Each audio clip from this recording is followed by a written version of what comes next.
إن الحمد لله نحمده ونستعينه ونستغفره ونؤمن به ونتوكل عليه ونعوذ بالله من شرور أنفسنا ومن سيئات أعمالنا من يهده الله فلا مضل له ومن يضلل فلا هادي له فلن تجد له وليا مرشدا ونشهد أن لا إله إلا الله وحده لا شريك له والذي لا ضد له ولا ند له لا مثل له ولا مثيل له لا وزير له ولا كفيل له لا شبح له ولا شبيه له لا ولد له ولا والد له وهو الواحد الفرد الصمد لم يلد ولم يولد ولم يكن له كفوا أحد ونشهد أن سيدنا وحبيبنا وطبيبنا وطبيب أرواحنا محمدا عبد الله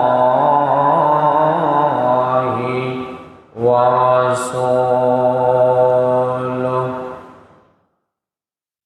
الذي أرسله بالحق بشيرا ونذيرا وداعيا إلى الله بإذنه وسراجا وقمرا منيرا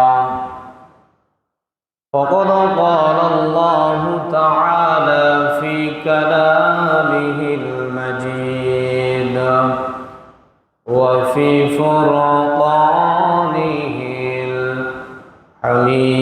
الحميد أعوذ بالله من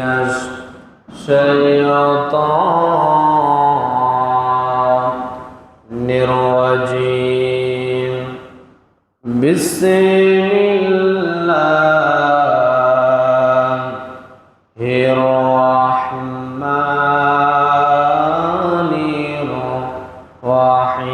الرحيم إن الله وملائكته يصلون على النبي يا أيها الذين آمنوا صلوا عليه وسلموا تسليما اللهم صل على سيدنا مولانا محمد وعلى آل سيدنا مولانا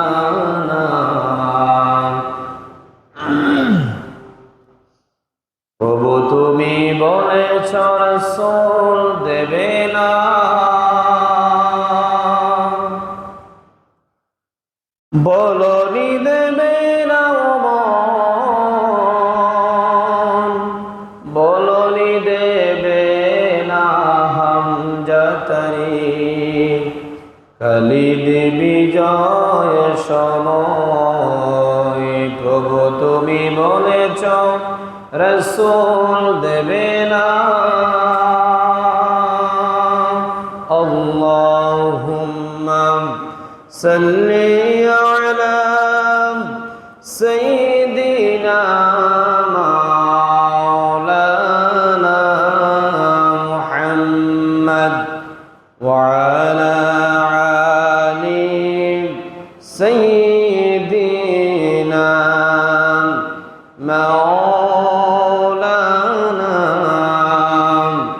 মুহাম্মদ বলগল আলা بكماله كشف الدجى بجماله حسنت جميع خصاله صلوا عليها وآله الحمد لله। ঐতিহ্যবাহী চরপার্বতী মুন্সিবাড়ির দরজা জামা মসজিদে উপস্থিত অত্র মসজিদের দায়িত্বশীল বৃন্দ, আগত মুসাল্লান کرام, সপ্তাহের শ্রেষ্ঠ দিন পবিত্র জুমার দিনে আমাদেরকে আল্লাহ পাক সুবহানাহু ওয়া তাআলা মায়া করে, ভালোবেসে, মহব্বত করে সপ্তাহের শ্রেষ্ঠ দিন পবিত্র জুমার দিনে আমাদেরকে সবার আগে আগে আসার, আলোচনায় শামিল হওয়ার তৌফিক দান করেছেন। সেই জন্য সে মুনিবের দরবারে একবার শুকরিয়া তান আদায় করে নিচ্ছি। সবাই চিল্লায়া পড়ছি আলহামদুলিল্লাহ। লক্ষ কোটি দরদ সালাম পেশ করছি ওই মানবতার মুক্তির দিশারি সৈয়দুল মুরসালিন খাতামুন নবিয়্যিন জনাব মুহাম্মদুর রাসূলুল্লাহ সাল্লাল্লাহু আলাইহি ওয়াসাল্লামের উপর, যাকে আজ থেকে ১৫০০ বছর আগে নবী কিংবা রসুল হিসেবে প্রেরণ করেছেন, যার পরে কোনো প্রকার এই নবী কিংবা রসুল আসে নাই, এখনো নাই, কিয়ামত পর্যন্ত আসবে না। সম্মানিত উপস্থিতি মুসাল্লিন کرام, আজকে আমাদের জমার আলোচনার আলোচ্য বিষয় হচ্ছে ধারাবাহিক হজর আলোচনার দ্বিতীয় পর্ব। কত নাম্বার পর্ব? দ্বিতীয় পর্ব।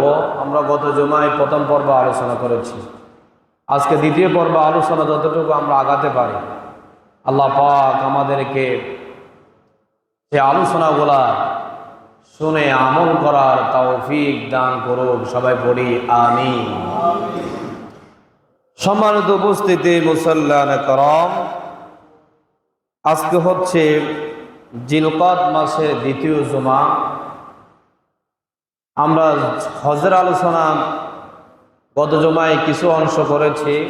আলোচনা করতে গিয়ে আমরা শেষ করেছিলাম বাদশাহ আব্রাহার ঘটনা বলে শেষ করছি। আজকে বলবো কাবাগরের মর্যাদা, আর আল্লাহ রাব্বুল আলামিন কাবাগরকে কোন নবীকে দিয়ে যে কনস্ট্রাকশনের কাজ শেষ করেছে সে বিষয়ে আমরা আলোচনা করব। যদি সময়ে কভার হয়, হজের আমরা ফরজ এবং ওয়াজিব সম্পর্কে আলোচনা করে শেষ করব ইনশাআল্লাহ।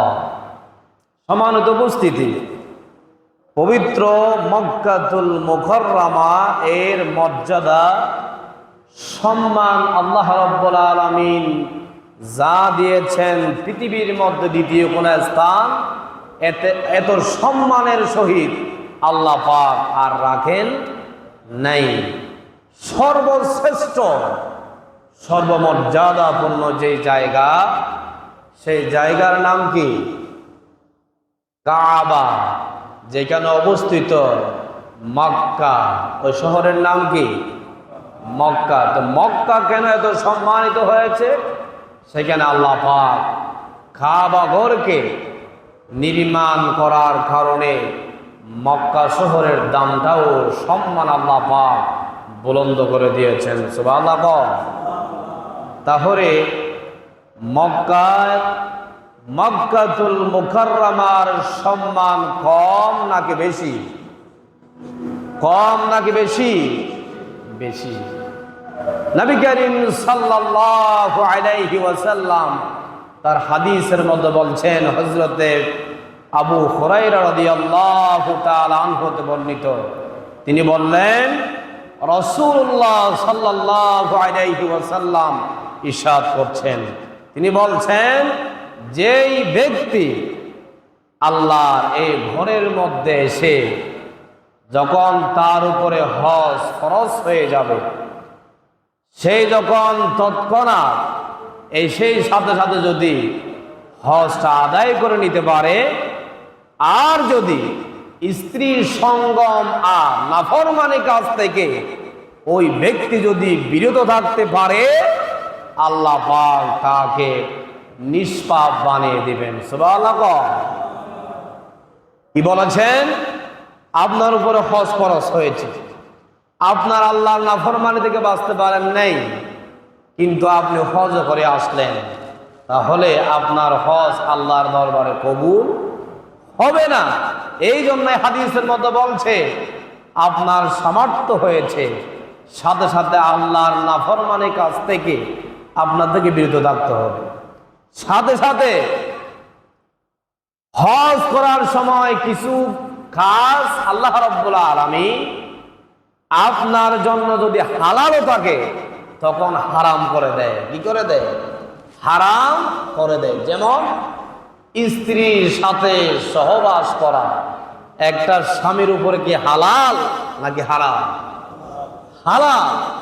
কিন্তু আপনি যখন হজের ইহরাম বেঁধে ফেলবেন, সাথে সাথে হজ শেষ হওয়া পর্যন্ত আপনার উপর আল্লাহ পাক স্ত্রীর সাথে সহবাস করা হারাম ঘোষণা করেছেন। আল্লাহু আকবার বলবেন না? এই জন্য কিছু কিছু হালাল কাজও কিছু কিছু সময়ে হারাম হয়ে যায়। কি হয়ে যায়? হারাম হয়ে যায়। এই জন্য আল্লাহ রাব্বুল আলামিন হাদিসের মধ্যে বলছে, আপনার উপরে হজ ফরজ হওয়ার পরও আপনি সাথে সাথে হজ করার জন্য এরাদাও করেছেন, কিন্তু যে অতীতে যা নাফরমানি কাজ করেছেন ওইগুলো অব্যাহত রাখি দিয়েছেন, স্ত্রীর সাথে সঙ্গমও করতেছেন, তাহলে আপনার হজ কবুল হবে না। এই জন্য যদি এগুলা যদি আপনি মেনেই হজ করতে পারেন, আল্লাহ নবী ঘোষণা দিয়েছেন, আল্লাহ পাক আমার উম্মতকে, আল্লাহর বান্দাকে নিষ্পাপ বানিয়ে দিবে। সুবহানাল্লাহ। আর নিষ্পাপ কেমন? একটা উদাহরণ দিলে আরো ক্লিয়ার হবে। গত জুমায় বলেছিলাম, ছোট্ট শিশু শুধু বাচ্চাদের কোনো কি গুনাহ থাকে? নাবালেগ হওয়ার আগ পর্যন্ত ওই শিশু কোনো গুনাহ থাকতে পারে, বালেগ হওয়ার পর থেকে তার আমলনামার মধ্যে গুনার সওয়াবের কাজ লিপিবদ্ধ করে। ঠিক কি না? হাদিসের মধ্যে নবী করিম সাল্লাল্লাহু আলাইহি ওয়াসাল্লাম বলছেন, আমার উম্মত যেই ব্যক্তি আল্লাহর নাফরমানি থেকে বিরত থাকবে, স্ত্রীর সঙ্গম থেকে বিরত থাকবে, তার উপরে যদি হজ আল্লাহ ফরজ করে দেয়, সেই যদি হজ করে নেয়, আল্লাহ পাক ওই বান্দাকে বেগুনাহ মাসুম বাচ্চার মতো নিষ্পাপ বানিয়ে দিবে। সুবহানাল্লাহ। তাহলে এক নাম্বার হচ্ছে আল্লাহ নাফরমানির কাছ থেকে আপনাদের কি থাকতে হবে? বিরত থাকতে হবে। নাফরমানি কাজ কি? কোরআনে যা হালাল বলেছেন সেটাকে হালাল হিসাবে বক্ষণ করা, কোরআনে যেগুলো আপনাকে নিষেধ করেছেন সেগুলাকে পরিহার করা, এটাই হচ্ছে আল্লাহর হুকুম মানা। ঠিক কিনা? আল্লাহর হুকুম মানা কি? কোরআনের মধ্যে আল্লাহ পাক 30 পারা কোরআনের মধ্যে সুন্দর করে বর্ণনা দিয়েছেন। কোরআন তাফসীর শুনলে, কোরআনের আয়াতের অর্থ শুনলে আপনি বুঝতে পারবেন একটা জিনিসও আল্লাহ পাক আজ থেকে 1500 বছর পরে কি হবে আর আগে কি হবে সবগুলা কোথায় লিপিবদ্ধ আছে? কোরআনে। কোথায় আছে? কোরআনে। আল্লাহ জানেন, আল্লাহ সব জানেন। এই জন্য আল্লাহ পাক অগ্রিম কথাও রেখেছেন, বিগত সালের কথাও কোরআনের মধ্যে লিপিবদ্ধ করেছেন। এরপরে 2 নাম্বার মর্যাদা হলো এই ঘরের জিয়ারতের উদ্দেশ্যে সফর করা যাবে। আল্লাহর এই পবিত্র মক্কাতুল মুকাররমার উদ্দেশ্যে আপনি ইবাদতের নিয়তে সফর করা যাবে। পৃথিবীর আর অন্য কোনো 3টা মসজিদ ছাড়া অন্য কোনো মসজিদে সফর করা যাবে না। মক্কাতুল মুকাররমার মর্যাদার কথা বলতেছি। 1 নম্বর কথা বললাম, ওখানে হজ করলে আল্লাহর আইন কানুন বিধিবিধান যদি আপনি মানলে আল্লাহ পাক আপনাকে কি বানিয়ে দিবেন? নিষ্পাপ বানিয়ে দিবেন। 2 নাম্বার মর্যাদা হলো এই ঘরের গড়কে আপনি কেন্দ্র করে সফর করতে পারবেন, সেখানে ইবাদতের নিয়তে যেতে পারবেন। সেই 3টা ঘরের কথা হাদিসের মধ্যে আসছে। একটা ঘর মক্কাতুল মুকাররমা, দ্বিতীয় ঘর হচ্ছে মসজিদে নববী, তৃতীয় ঘর হচ্ছে মসজিদুল আকসা। মসজিদুল কি? আকসা। একথা অনেকবার হয়েছে। 3টা মসজিদ ছাড়া কোনো ব্যক্তি নামাজের নিয়তে ইবাদতের নিয়তে পৃথিবীর আর অন্য কোনো মসজিদে ভ্রমণ করতে পারবে না। খুব মনে রাখবেন, আমাদের ভিতরে হিংসা বেশি, অহংকার বেশি, রাগ বেশি। এই জন্য আমরা রাগের বশতে এমন এমন কাজ করে বসে থাকি যেগুলা ইসলাম সাপোর্ট করে না। এই জন্য রাগ বেশি করা ভালো না। দেখেন এখন ঘরে ঘরে মসজিদ, কিন্তু নামাজ পড়ার জন্য মুসল্লি ভাবা যায় না, ঠিক কি না? দেখেন এখানেই দেখেন, এই সমাজের কথা দেখেন, পাশাপাশি মসজিদ কয়টা? 2টা। এখানে একটা মসজিদ হলে কিন্তু অথচ চলে। রাগের বশতে, কথা কাটাকাটির বশতে রাগ করে আমরা, এটা আল্লাহ নবী বলে গিয়েছেন আজ থেকে 1000 বছর আগে, ঘরে ঘরে মসজিদ হবে, মুসল্লি থাকবে না। কি থাকবে না? মুসল্লি থাকবে না। এই জন্য কার ইবাদত কবুল হচ্ছে আর হচ্ছে না জানে কে? আল্লাহ। এই জন্য অহংকার, রাগ এগুলো আমাদের পরিহার করা দরকার। 3 নাম্বার মর্যাদা হলো মসজিদুল মুকাররমা, মসজিদুল আকসা, মসজিদে নববী, 3টা মসজিদে নামাজ পড়লে আল্লাহ পাক আপনাকে বেশি বেশি সওয়াব প্রদান করে। সুবহানাল্লাহ। যেমন মক্কাতুল মুকাররমা যদি আপনি 1 রাকাত নামাজ পড়েন, এই রকম মসজিদে 1 লক্ষ রাকাতের সওয়াব আল্লাহ পাক আপনার আমলনামায় দান করবে। সুবহানাল্লাহ। কয় রাকাত বলেছি? 1 লক্ষর কথা বলেছে। কোথায় নামাজ পড়লে? মক্কাতুল মুকাররমা কাবার মধ্যে নামাজ পড়লে 1 রাকাত। আর আমরা এখন যে মসজিদে অবস্থান করতেছি এই রকম মসজিদে 1 লক্ষ রাকাতের সওয়াব দান করবে কে? আল্লাহ। এরপরে আসেন মসজিদে নববী, ওখানে 1 রাকাত নামাজ পড়লে কতটুকু সওয়াব পাওয়া যাবে? হাদিসের মধ্যে আসছে, নবী করিম সাল্লাল্লাহু আলাইহি ওয়াসাল্লাম বলছে 1 রাকাত নামাজ পড়লে 1000 রাকাতের সওয়াব আল্লাহ আপনার আমলনামায় দান করবে। সুবহানাল্লাহ। কোথায়? মসজিদে নববী। মসজিদে কি? যেখানে আমার আপনার নবী মুহাম্মদ সাল্লাল্লাহু আলাইহি ওয়াসাল্লাম শুয়ে আছেন। সুবহানাল্লাহ। 3 নাম্বার মসজিদুল আকসা অবস্থিত কোথায়? ফিলিস্তিনে। কোথায়? ফিলিস্তিনে। ওই মসজিদে নামাজ পড়লে 1 রাকাতে আল্লাহ পাক 500 রাকাতের সওয়াব আপনার আমলনামায় দান করবে। সুবহানাল্লাহ। তাহলে এই মসজিদগুলোর সম্মান মর্যাদা কম নাকি বেশি? কম নাকি বেশি? বেশি। এই মসজিদগুলো আলোচনা যতই শুনবেন ততই সওয়াব হয়। সুবহানাল্লাহ। আমাদের মুসলিম মিল্লাতের জাতির পিতা হযরত ইব্রাহিম আলাইহিস সালাতু ওয়াস সালামকে দিয়ে আল্লাহ পাক পরিশেষে কাবার রিকনস্ট্রাকশনের কাজ সম্পন্ন করেছেন। সুবহানাল্লাহ। প্রশ্ন করতে পারেন, হুজুর এর আগে কি মক্কা এটা কি ছিল না? ছিল। আল্লাহ পাক আদম আলাইহিস সালাতু ওয়াস সালামকে দুনিয়াতে পাঠানোর আগে এই মক্কাকে একবার তিনি নির্মাণ করেছিলেন ফেরেশতাদের মাধ্যমে। কাদের মাধ্যমে? ফেরেশতাদের মাধ্যমে। এরপরে আবারও এই ঘরের কাজ করিয়েছেন হযরতে শীস আলাইহিস সালাতু ওয়াস সালামকে দিয়ে। সুবহানাল্লাহ। এরপরে এই মক্কাতুল মুকাররমার কাজ তৃতীয় নম্বরে আল্লাহ পাক আরেকজন পয়গম্বরকে দিয়ে কাজ করিয়েছেন। ওনার নাম হচ্ছে হযরতে নূহ আলাইহিস সালাতু ওয়াস সালামকে দিয়ে। সুবহানাল্লাহ। নূহ আলাইহিস সালাম যখন এই ঘরের কাজ সম্পন্ন করেছে, এরপর একটা মহাপ্লাবন হয়েছে। এই ঘটনা আপনারা অনেকেই জানেন। বন্যা হয়েছিল, এমন বন্যা হয়েছে যে আমাদের যেটা হয়েছে শুধু এটা মনে করলো মানে এটার চেয়ে আরো ভয়াবহ ছিল, ঠিক কিনা? তখনই মক্কাতুল মুকাররমার কিছু ক্ষয়ক্ষতি হয়েছিল। এরপর আল্লাহ রাব্বুল আলামিন পরিশেষে কাজ করিয়েছেন মক্কাতুল মুকাররমা হযরত ইব্রাহিম আলাইহিস সালাতু ওয়াস সালামকে দিয়ে। কন্যা সুবহানাল্লাহ। হযরত ইব্রাহিম আলাইহিস সালাতু ওয়াস সালামকে আল্লাহ রাব্বুল আলামিন তিনটা নির্দেশনা দিলেন। কয়টা?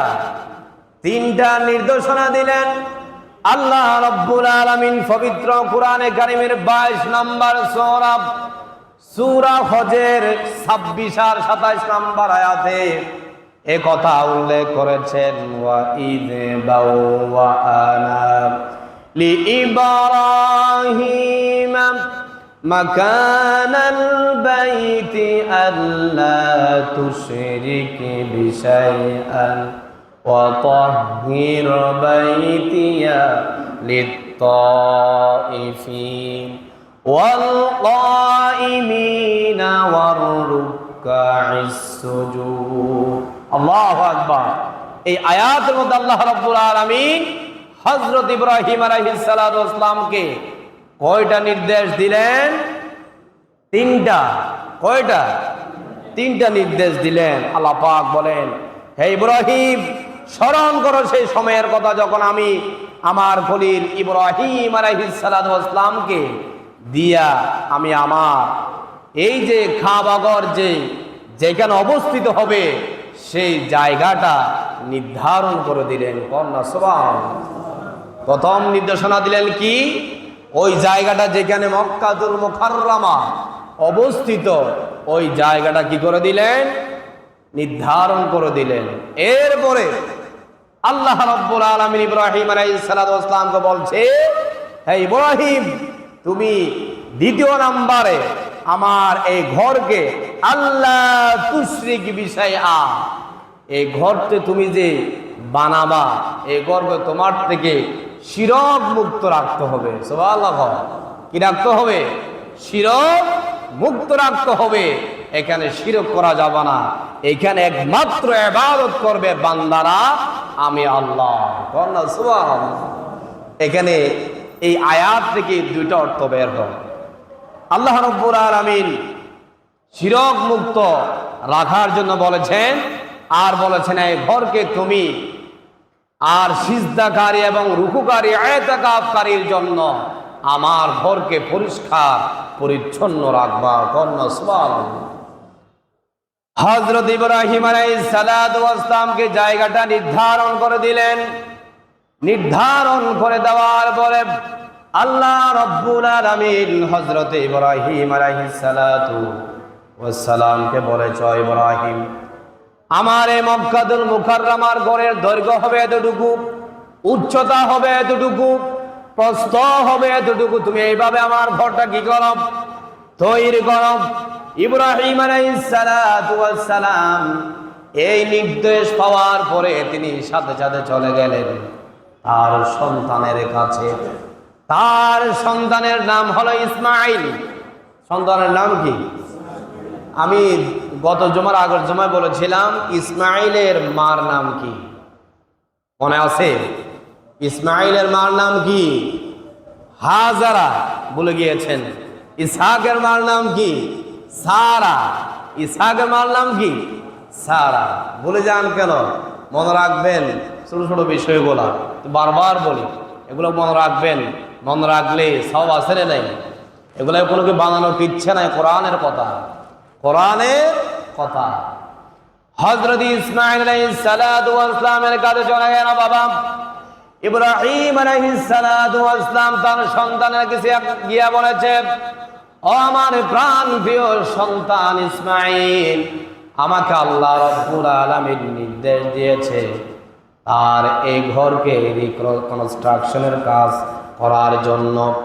আমি তো একজন মিস্ত্রি হিসাবে কাজ করব, আমার তো একজন যুগালির দরকার আছে নাই? একটা বিল্ডিং এর কাজ যদি মিস্ত্রি করে, তাকে যদি মাল মিটার একটু তৈরি করার জন্য কোনো লোক না থাকে, ওই মিস্ত্রি কাজ করে না, কাজটা তেমন আর আগাবেও না, আগাবেও না। তখন ইসমাইলের কাছে গিয়া বলছে ইব্রাহিম, হে আমার সন্তান ইসমাইল, তুমি আমার সাথে পুণ্যের কাজে শামিল হবা। তখন ইসমাইল এক বাক্য বলেছিলেন, ও আমার প্রাণপ্রিয় বাবা, এইরকম পুণ্যের কাজে তো আমি আপনাকে সাহায্য সহযোগিতা করার জন্য সদা প্রস্তুত আছি। সুবহানাল্লাহ। তাহলে মিস্ত্রি হলেন বাবা, মিস্ত্রি হলেন কে? কাবার মিস্ত্রি হলেন কে? বাবা।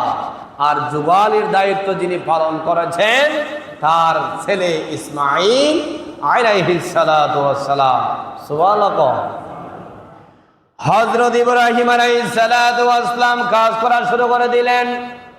কাজ করতে করতে আর আল্লাহ রাব্বুল আলামিন ইব্রাহিম আলাইহিস সালাতু ওয়াস সালামকে যতটুকু উচ্চতা করার জন্য বলেছে তিনি সেইভাবে আর নাগাল পাচ্ছিলেন না, হাত দিয়ে আর নাগাল পাচ্ছিলেন না।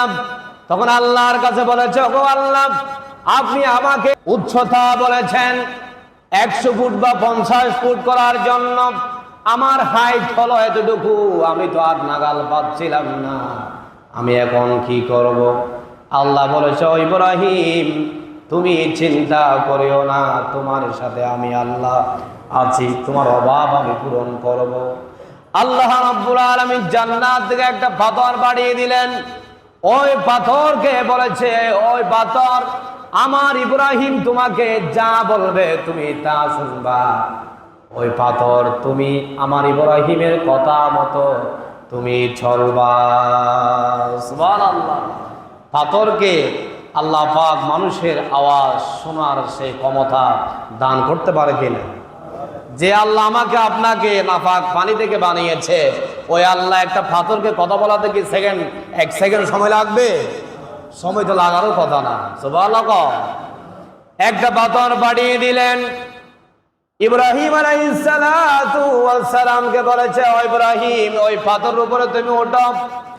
ওই পাথরকে আমি লিফট হিসাবে পাঠিয়েছি। সুবহানাল্লাহ।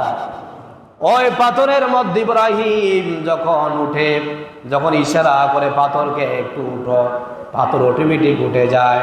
যখন ইব্রাহিম পাথরকে বলে, ও পাথর, তুমি নিচের দিকে নেমে যাও, সাথে সাথে ওই পাথর ইব্রাহিমের কথা মতো নিচের দিকে নেমে যায়। সুবহানাল্লাহ। ইব্রাহিম আলাইহিস সালাতু ওয়াস সালাম যে পাথরের উপরে দাঁড়িয়ে কাবাঘর নির্মাণ করেছেন, ওই পাথরের নাম হচ্ছে মাকামে ইব্রাহিম। সুবহানাল্লাহ। ওই পাথর এখনো আছে না নাই? ওই পাথরের উপরে ইব্রাহিমের পায়ের শক আছে না নাই? আছে। গ্লাস ফিটিং করে রেখেছেন। যারা গিয়েছেন অবশ্যই তারা 2 চোখ দিয়ে দেখেছেন, ঠিক না? আল্লাহ পাক সবাইকে সচক্ষে দেখার জন্য আল্লাহ পাক তৌফিক দান করুন। সবাই পড়ে না আমিন। ইব্রাহিম আলাইহিস সালাতু ওয়াস সালাম ওই মাকাম ইব্রাহিমের উপরে, ওই পাথরের উপরে দাঁড়ায়া কাবা ঘরের কাজ সম্পন্ন করতে গিয়া মাঝখানে আরেকটা পাথরের শট পড়ে গেল। কি পড়ে গেল? আরেকটা পাথরের শট পড়ে গিয়েছে। এরকম আমাদের হয়। আপনি বিল্ডিং এর জন্য ইট এনেছেন 10,000, আপনাকে ইঞ্জিনিয়ার বলেছে 10,000 হলেই হবে। দেখা যাচ্ছে ইঞ্জিনিয়ারের কথাও সঠিক হয় নাই, সেখানে আরো 200, 500 লাগতে পারে, ঠিক কিনা? এখন ইব্রাহিম আলাইহিস সালাতু ওয়াস সালাম কাজ করতে করতে এক জায়গার মধ্যে পাথরে শট পড়ে গেল। ইসমাইলকে ডাক দিল, ইসমাইল তুমি একটু এদিকে যাও, আমার জন্য একটা পাথর কি তালাশ করো, একটা যদি পাথর পাও ওই পাথরটা আমার জন্য নিয়ে আসো, অসম্পূর্ণ জায়গাটা আমি যেন শেষ করতে পারি। সুবহানাল্লাহ। এবার ইসমাইল আলাইহিস সালাতু ওয়াস সালাম বাবার কথা মতো চলে গেল পাথর খোঁজার জন্য। আল্লাহ রাব্বুল আলামিন ইব্রাহিম আলাইহিস সালাতু ওয়াস সালাম কি পাথরের জন্য তিনি কাজ বন্ধ হয়ে গেল আল্লাহ রাব্বুল আলামিন দেখতেছেন কিনা? দেখতেছেন। সাথে সাথে ইসমাইল ওখান থেকে আসার আগে আল্লাহ রাব্বুল আলামিন জান্নাত থেকে আরেকটা পাথর পাঠিয়ে দিলেন। ওই পাথরটা হলো দুধের চেয়ে সাদা। দুধের চেয়ে সাদা এই পাথরকে আল্লাহ পাক জিবরাইলের মারফত পাঠিয়ে দিয়েছে। সুবহানাল্লাহ। ইসমাইল পাথর পূজার জন্য কিন্তু সেখান থেকে আসে নাই, ওই পাথর দিয়ে ইব্রাহিম কাজ সম্পূর্ণ করে ফেলেছে। সুবহানাল্লাহ। ইসমাইল বাবা থেকে জিজ্ঞেস করেছে, ওগো আমার বাবা, আপনি আমাকে পাথরের জন্য পাঠিয়েছিলেন, আমি পাথরের জন্য গেলাম, ওই পাথরটা না আনতে আপনি কাজ কেন সম্পূর্ণ করতে পেরেছেন? আমি আপনাকে আপনার কাছ থেকে জানতে চাই। ইব্রাহিম আলাইহিস সালাম বলেছে, ও আমার প্রাণ প্রিয় সন্তান, এই ঘরের মালিক হলো একজন আছে, তিনি কে? আল্লাহ। তিনি এই পাথরের ব্যবস্থাও করে দিয়েছেন। সুবহানাল্লাহ। ওই পাথরের নাম হচ্ছে হাজরে আসওয়াদ। ওই পাথরের নাম কি? হাজরে আসওয়াদ। এখন পাথরটা হয়ে গেছে কালো। কষ্ট করতে পারো, হুজুর পাথরটা তো জান্নাত থেকে এসেছে, সাদা, দুধের চেয়ে সাদা, কালো হলো কেমনে? হাদিসের মধ্যে আসছে আল্লাহর নবী সাল্লাল্লাহু আলাইহি ওয়াসাল্লাম বলেছেন, আদম সন্তানের গুনাহ করার কারণে, আদম সন্তান গুনাহ করার কারণে ওই পাথরটা কালো হয়ে গিয়েছে। আল্লাহু আকবার বলবেন না? তাহলে গুনাহ বেশ করার দরকার আছে না, কম করার দরকার আছে না? একেবারে করবেন না। গুনাহ থেকে আমাদেরকে বিরত থাকতে হবে। আমরা কার সন্তান? আদম এর সন্তান। আমরা গুনাহ করি কি না? আমাদের গুনার কারণে ওই সাদা পাথর কি হয়ে গিয়েছে? কালো হয়ে গিয়েছে। একদিন ওই পাথরের সামনে হযরত ওমর রাদিয়াল্লাহু তাআলা আনহু সেদিক দিয়ে চলে যাচ্ছেন। ওমর রাদিয়াল্লাহু তাআলা আনহু ওই পাথরকে একটা চুমু দিয়েছে। কি দিয়েছে? চুমু দিয়েছে। হযরত ওমর চুমু দেওয়ার পরে একটু দূরে সরে আসলাম, ওই পাথরের দিকে তাকায়া বলতে যাও, পাথর তোমাকে চুমু দিলাম, তুমি এই জন্য তুমি আমার রব মনে করিও না। আল্লাহু আকবার বলেন। ওমর বলছে, তোমাকে আমি চুমু দিয়েছি, আদর করেছি, এই জন্য তুমি মনে করিও না তুমি আমার কল্যাণদাতা। নাউজুবিল্লাহ। হযরত ওমর বলেছে, তোমার এই পাথরের মধ্যে আমি ওমর চুমু খেয়েছি, এই জন্য বিশ্ব নবী, নবী কুলের সম্রাট মুহাম্মদ সাল্লাল্লাহু আলাইহি ওয়াসাল্লাম তুমি পাথরের উপরে চুমু খেয়েছে, এই জন্য আমি ওমরও চুমু খেয়েছি। তুমি পাথর আমাকে কল্যাণ দিতে পারো না। সুবহানাল্লাহ। পাথর গাছ, আমাদের কিছু মানুষ আছে মাজারের মধ্যে গিয়ে এগুলার সেজদা করে, আছে রে নাই? এই জন্য আপনার থেকে মনে করতে হবে আমার হায়াত এবং রিজিক, মওত সবকিছুর মালিক এক হচ্ছে আল্লাহ। আমার রিজিকের মালিক কোনো পাথর, কোনো যারা জাদুটোনা করে তারা এদের উপরে ঈমান নিয়ে আসে, আছে রে নাই? এগুলো সব কুফরি, সবগুলা কি কুফরি। ঈমান আনতে হবে কার উপরে? আল্লাহর উপরে। সবসময় তাওয়াক্কুল করব কার উপরে? আল্লাহর উপরে। এবার কাজ শেষ করার পরে 2 নাম্বার নির্দেশ দিলেন রিকনস্ট্রাকশনের কাজ করার জন্য। কাজ শেষ হয়ে গেল, 3 নাম্বার নির্দেশ দিলেন, ইব্রাহিম তুমি তো এবার খাবার কাজ শেষ করেছ, এবার কি করো তুমি, এবার আজান দাও। কি দাও? আজান দাও। মানুষকে হজ করার জন্য, নামাজ পড়ার জন্য, খাবার দিকে আসার জন্য বলো। সুবহানাল্লাহ বলবেন না? বলছে কে? আল্লাহ। কাকে বলছে? ইব্রাহিম আলাইহিস সালাতু ওয়াস সালামকে বলছে। ইব্রাহিম আলাইহিস সালাতু ওয়াস সালাম এবার চিন্তায় পড়ে গেল, আহারে আল্লাহ যে আমাকে বললো আজান দেওয়ার জন্য, এখানে ধুধু মরুভূমি, এখানে আমি ইব্রাহিম আজান দিলে আমার কণ্ঠস্বর এত বড় না, আমার আজান কে শুনবে? আল্লাহ কি বলে? আল্লাহু আকবার বলবেন না? তো আল্লাহ বলেছে, ইব্রাহিম তোমার কাজ হচ্ছে আজান দেওয়া, আর তোমার আজানের শব্দ মানুষের কানে পৌঁছিয়ে দেওয়ার দায়িত্ব হলো আমি আল্লাহ। সুবহানাল্লাহ। দায়িত্ব নিয়েছে কে? আল্লাহ। এই কথা কোরআনে কারীমের মধ্যে আসছে। আল্লাহ রাব্বুল আলামিন সূরা হজের 27 নম্বর আয়াতে বলছেন, ওয়াআযিন ফিন-নাসি বিল-হাজ্জি ইয়াতুকা রিজালান ওয়া আলা কুল্লি দামিরিন ইয়াতিনা মিন কুল্লি ফাজ্জিন আমিক। আল্লাহু আকবার।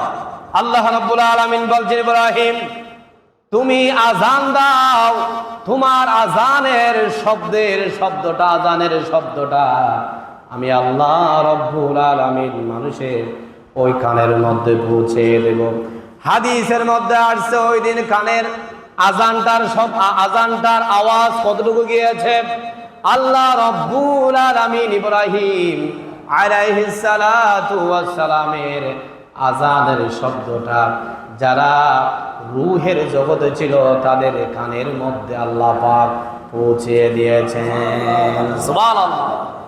দুনিয়া তো থাকা তো দূরের কথা, রূহের জগৎ মানে পেটের মধ্যে আসবে এমন সময়, যারা বাচ্চারা পেটের মধ্যে থাকে তাদের কানে পর্যন্ত ওই ইব্রাহিমের আজানের শব্দটা আল্লাহ পাক পৌঁছিয়ে দিয়েছেন। সুবহানাল্লাহ। হাদিসের মধ্যে আরো আসছে, ওই দিন যারা ইব্রাহিম আলাইহিস সালাতু ওয়াস সালামের আযান শুনে লাব্বাইক বলে যারা আওয়াজ দিয়েছে, তারা জীবনে একবার হলেও হজ্জ বাইতুল্লাহ তাওয়াফ করা নসিব করে দিয়েছে নাকি? আল্লাহ পাক রব্বুল আলামিন তাদেরকে একবার হলেও হজ্জ বাইতুল্লাহ তাওয়াফ করার নসিব করে দিয়েছেন। সুবহানাল্লাহ। যারা একবার বলেছে রূহের জগতে লাব্বাইক আমরা হাজির, তারা একবার হলো কোথায় গিয়েছে? হজ বাইতুল্লাহ তাওয়াফ করার জন্য গিয়েছে। যারা 2 বার 3 বার গিয়েছে, যারা 3 বার আওয়াজ দিয়েছে, যারা 10 বার করেছে, তারা 10 বার পর্যন্ত কি দিয়েছে? লাব্বাইক বলে আওয়াজ তুলেছে। সুবহানাল্লাহ। এখন হাদিসের মধ্যে আরো আল্লাহ নবী বর্ণনা করেছেন এই হজ বান্দারা জীবনে কয়বার করবে। নবী করিম সাল্লাল্লাহু আলাইহি ওয়াসাল্লাম একদিন সাহাবীদেরকে নিয়ে হজের আলোচনা করতেছিলেন। কি করতেছিলেন? হজের আলোচনা করতেছিলেন।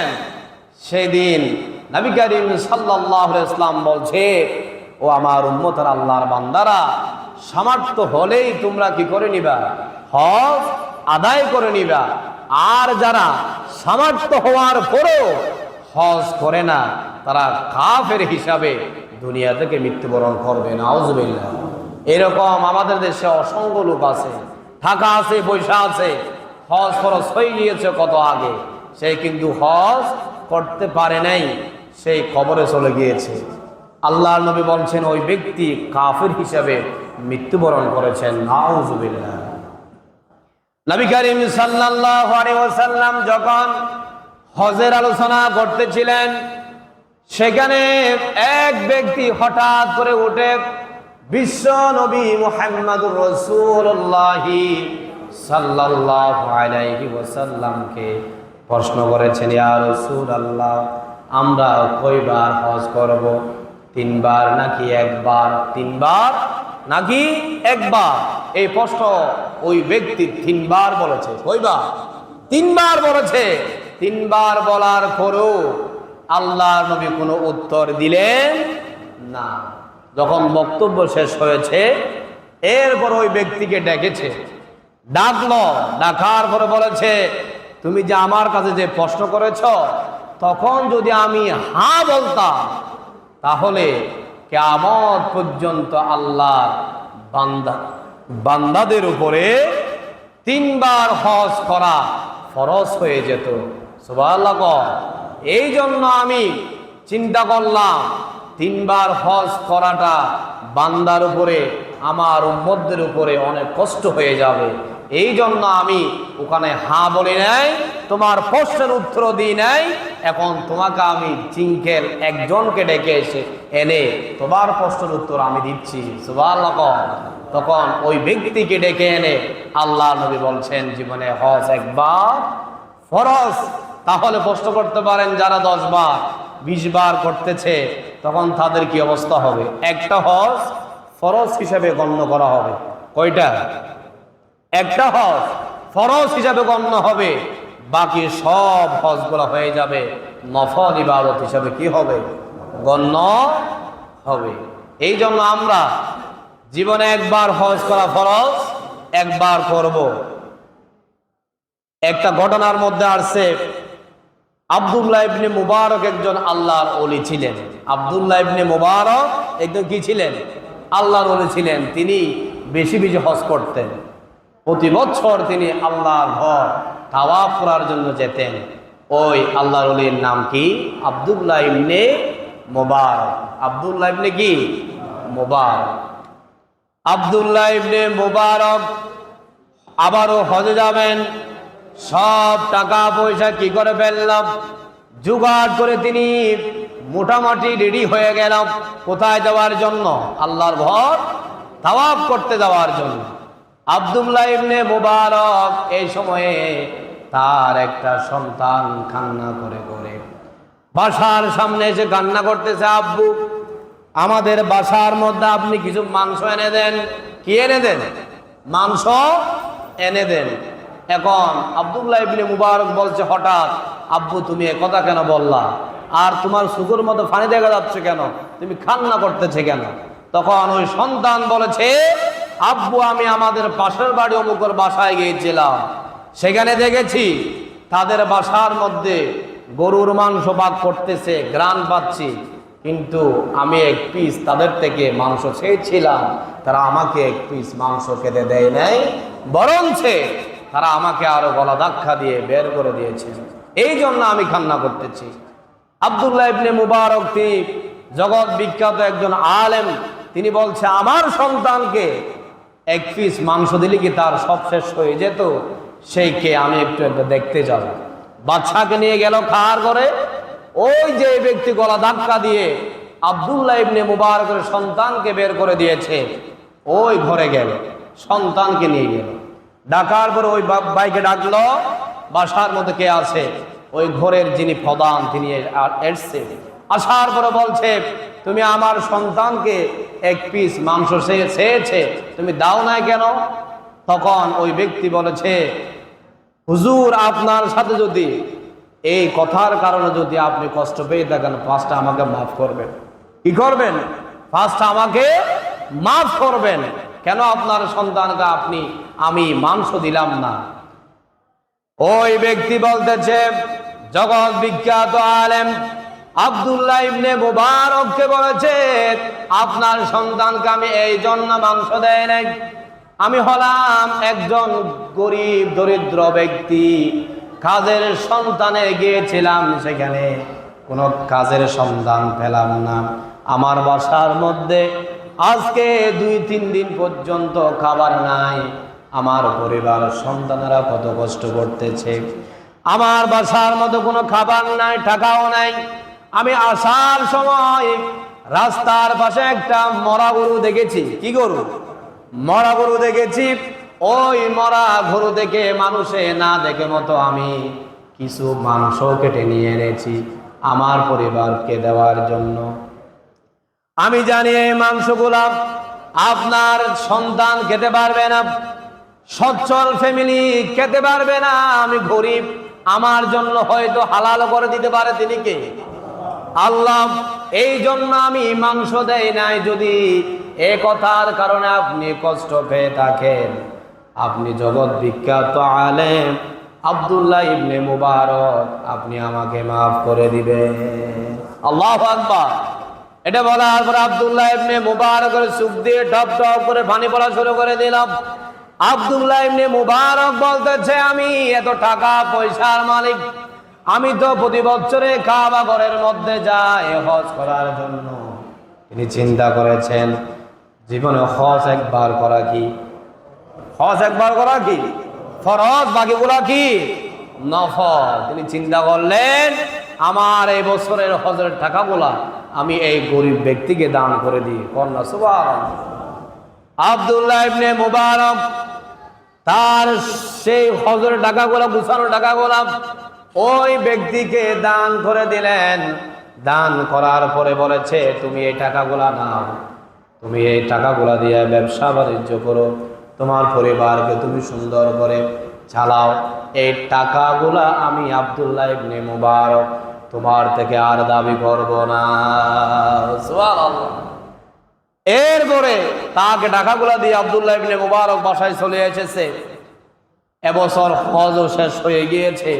এখন আব্দুল্লাহ ইবনে মুবারকের একজন বন্ধুর সাথী সেখানে যে হজ করেছিলেন, তিনি সেখানে আরাফার মাঠে তাওয়াফ করার সময় আব্দুল্লাহ ইবনে মুবারকের দেখা পেয়ে গিয়েছে। সুবহানাল্লাহ। কিন্তু আব্দুল্লাহ ইবনে মুবারক কি হজে গিয়েছে? আসলে যান নাই। এখন ওই বন্ধু বাসায় এসে আব্দুল্লাহ ইবনে মুবারকের বাসার মধ্যে চলে এসেছে। আহারে, এত আমার সাথে সুসম্পর্ক তার সাথে। এই আরফার মাঠে মিনার মধ্যে যখন দেখা হলো, ডাক দিলাম, আমার সাথে কথা বললো না। যখন তাওয়াফ করতেছিলাম তখনও আমার সাথে আব্দুল্লাহ ইবনে মুবারক কথা বলল না। কি হয়েছে? দেশে আসার পরে তার বাসায় ওই ব্যক্তি বন্ধু সেখানে দেখা করার জন্য এলো। সুবহানাল্লাহ। তুমি আমার জন্য কেন রাগ করেছো? রাগ ভাঙার জন্য এসেছে। আব্দুল্লাহ ইবনে মুবারক বলেছে, ও আব্দুল্লাহ ইবনে মুবারক, তুমি তো আমার সাথে হজ করতে গেলাম, সেখানে তোমার দেখা পেলাম, তোমাকে আমি অনেকবার ডাকলাম, আমার ডাকে তুমি সাড়া দিলা না। তোমার কি হয়েছে এমন? তোমার আমি কি ক্ষতি করেছি? আমার সাথে কথা বললা না। আব্দুল্লাহ ইবনে মুবারক তো আরো হতভম্ব হয়ে গেলেন। ও আমার বন্ধু, তুমি কি বলো? আমি তো এই বছর হজের মধ্যে যাই নাই, এই বছর আমি তো হজে যাই নাই। হজের টাকাগুলা একজন আমি এতিম গরিব ব্যক্তিকে দান করে দিয়েছি। তোমার কথা মতো আমি তোমার কথা দ্বারা বুঝতে পারি, আল্লাহ রাব্বুল আলামিন আমি যদি হজেও নাও যাই, আমার হজ আল্লাহ রাব্বুল আলামিন কবুল করে নিয়েছে। সুবহানাল্লাহ। দেখেন, ওই ব্যক্তি নফল হজ না করে তার টাকাগুলা এতিম ব্যক্তিদেরকে, গরিব ব্যক্তিদেরকে দান করে দেওয়ার কারণে আল্লাহ তার উপরে এত খুশি হয়েছে, তার হজ যাওয়া আর লাগলো না। না যাওয়ার পরও যিনি কবুল করে নিয়েছেন তিনি কে? আল্লাহ। এই জন্য বেশি বেশি হজ না করে গরিব এতিম ব্যক্তি, মিসকিন ব্যক্তিদের পাশে দাঁড়াবেন। ঠিক না? আল্লাহ পাক আমাদেরকে বেশি বেশি টাকা পয়সাওয়ালার মালিক বানাক, আর বেশি বেশি গরিব এতিম মিসকিন ব্যক্তিদের পাশে দাঁড়ানোর আমাদেরকে তৌফিক দান করুন। সবাই বলেন আমিন। সময়ের শেষ, বাকি আলোচনা এখান থেকে আমরা আগামী জুমায় সম্পন্ন করবো ইনশাআল্লাহ। আল্লাহ পাক আমাদেরকে আজকের আলোচনা থেকে শিক্ষা অর্জন করার তৌফিক দান করুন। সবাই বলে আমিন। ওয়া মা তৌফিকে ইল্লা বিল্লাহ। আসসালামু আলাইকুম ওয়া রাহমাতুল্লাহ।